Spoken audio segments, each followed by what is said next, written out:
Սևակ Ղազարյանը գրում է. Կյանքիս ամենատարօրինակ պատմության մեջ ընկա օրերս։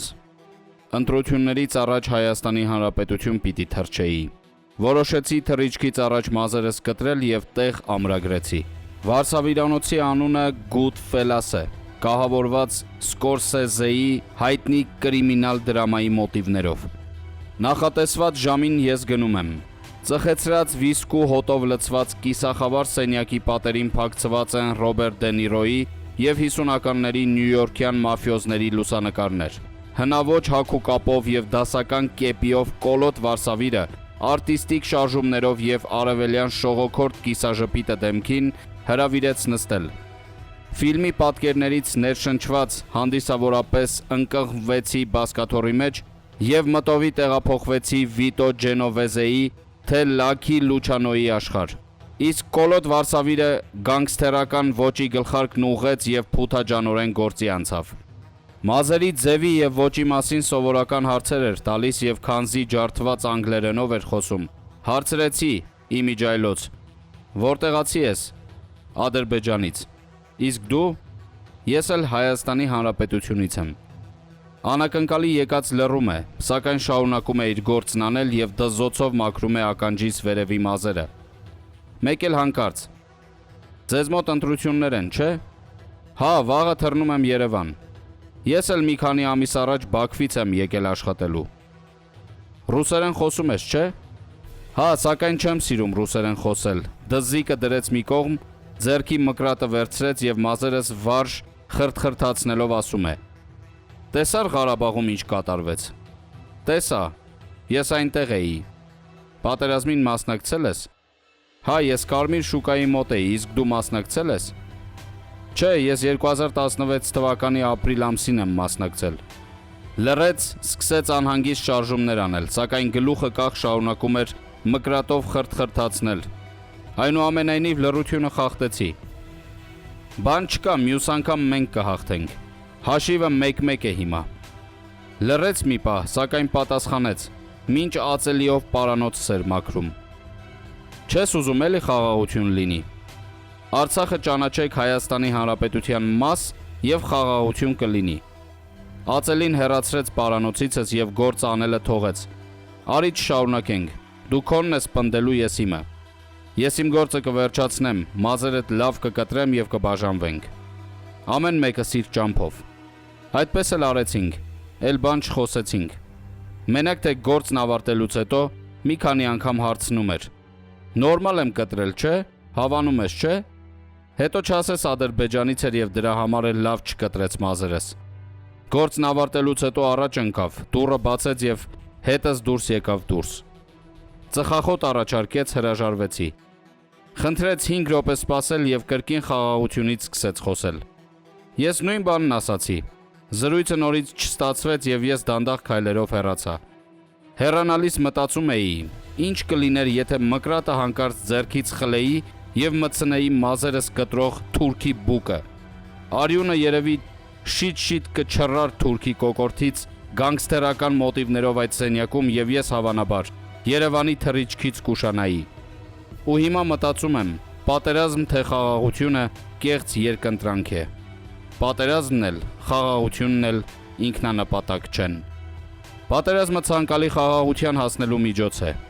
Կա խաղաղություն իրենց պայմաններով և կա խաղաղություն մեր պայմաններով։ Պատերազմը մեր պայմաններով խաղաղության հասնելու միջոց է։ Այժմ ազերիներն իրենց պայմաններով են ցանկանում խաղաղություն հաստատել։ Մեր հոգիները կխաղաղվեն մի օր։ Կխաղաղվեն, երբ նրանց պարտադրենք խաղաղ համակեցության մեր պայմանները։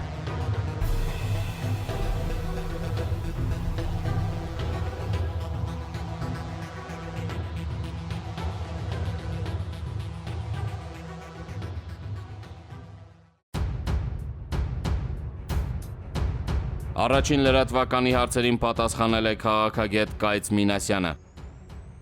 Պարոն Մինասյան, ինչպես եք գնահատում հետընտրական փուլում Փաշինյանի հանդիպումներն ընտրություններին մասնակցած քաղաքական ուժերի հետ։ Արդյոք իշխանությունը կարող է ճիշտ օգտագործել նրանց պոտենցիալը։ Նիկոլ Փաշինյանը պետք է դառնա բոլոր հայերի վարչապետը, ոչ միայն իր մեծամասնության, այլ ամբողջ հայության։ Առաջին խորհրդակցությունները բացության առաջին նշանն են եւ դրանք շատ գնահատելի են։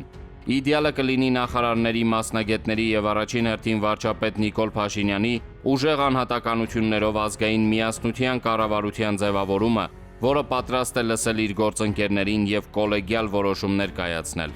Տղամարդու ուժը երբեք չի գործել։ Արդյոք այս խորհրդարանն իզորու է լուրջ նախագծեր առաջարկել, թե ավելի շատ ականատես կլինենք փոխադարձ վիրավորանքների եւ հայհոյանքների։ Կարծում եմ, որ մեծամասնության եւ ընդդիմության հարաբերություններում կառուցողական ոչինչ չպետք է ակնկալել։ Դժբախտաբար երկու կողմում էլ անհանդուրժողականությունը չափազանց ուժեղ է։ Հուսով եմ սխալվում եմ, բայց չեմ տեսնում, թե ինչպես կարող են զարգանալ իրադարձությունները։ Ընդդիմությունը դեռ պետք է հայտարարի իր մասնակցությունը խորհրդարանին։ Նա անկասկած օճառելու է իշխանության տախտակը եւ փորձելու է գրավել փողոցը, պարզապես իրավիճակը փչացնելու եւ նոր ընտրություններ առաջացնելու համար։ Եթե դա աշխատի, կնշանակի, որ Նիկոլ Փաշինյանը վերահսկողություն չունի, նա ծանրաբեռնված է եւ ստիպված է հեռանալ, բայց մենք հեռու ենք այս օրինաչափությունից։ Հիմա խոսվում է պողպատյա հեղափոխության համակարգային վեթինգ իրականացնելու մասին։ Արդյոք իրատեսական համարում եք, որ հիմա տեղի կունենան այդ փոփոխությունները։